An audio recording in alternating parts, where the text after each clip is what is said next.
na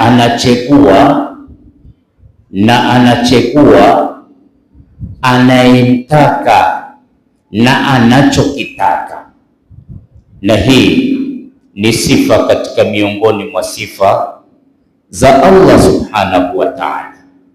Mwenyezi Mungu anaumba anayemtaka, vile vile Mwenyezi Mungu yuamchagua anayemtaka, na yuwaumba katika vitu anachokitaka na anakichagua anachokitaka. Hii ni sifa katika miongoni mwa sifa za Allah subhanahu wa ta'ala.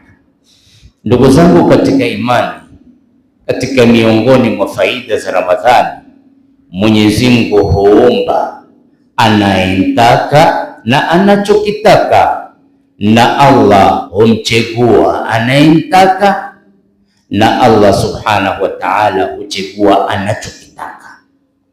Inna Allaha astafa ashkhasan, Mungu huchagua baadhi ya watu katika miongoni. Kwa Mungu anaumba anayemtaka, Mungu akaja akachagua katika miongoni mwa watu muayyinina, tena hao watu ni watu maalum.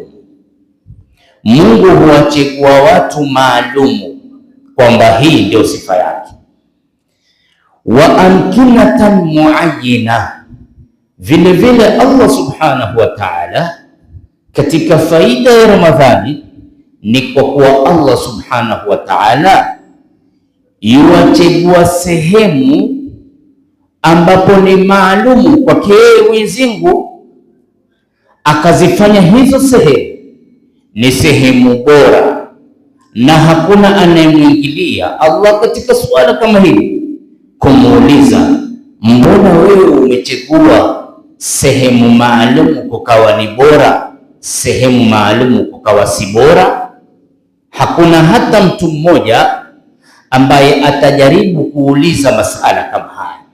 Ni kwa kuwa Allah yakhluqu ma yasha wa yakhtar, anaumba anayemtaka na yuamchagua anayemtaka.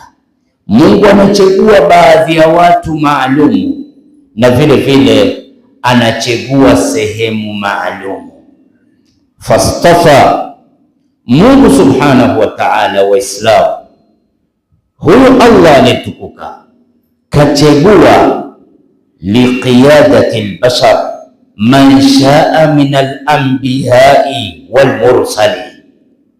Mungu Allah subhanahu wa ta'ala yuamchagua kiongozi kutokamana na viumbe, ni yeye Allah, hakuna mtu ambaye anayefanya kazi kama hii. Mungu anamchagua kiongozi kutokamana na viumbe. Ndipo pale tunapoona kwamba Mwenyezi Mungu huchagua viongozi katika viumbe. Utaona kuna baadhi ya watu hupasuka moyo, kuna baadhi ya watu hufa nyoyo zao kwa kumtaka mtu fulani awe ni kiongozi. Huenda mbio, fanya siasa, huzungumza urongo, humpa sifa zisizokuwa sifa zake, huyu ni kadhaa, huyu ni kadhaa. Ukimwangalia tenge tahanani. Kwa sababu ya nini? Yuwataka kumpa cheo ama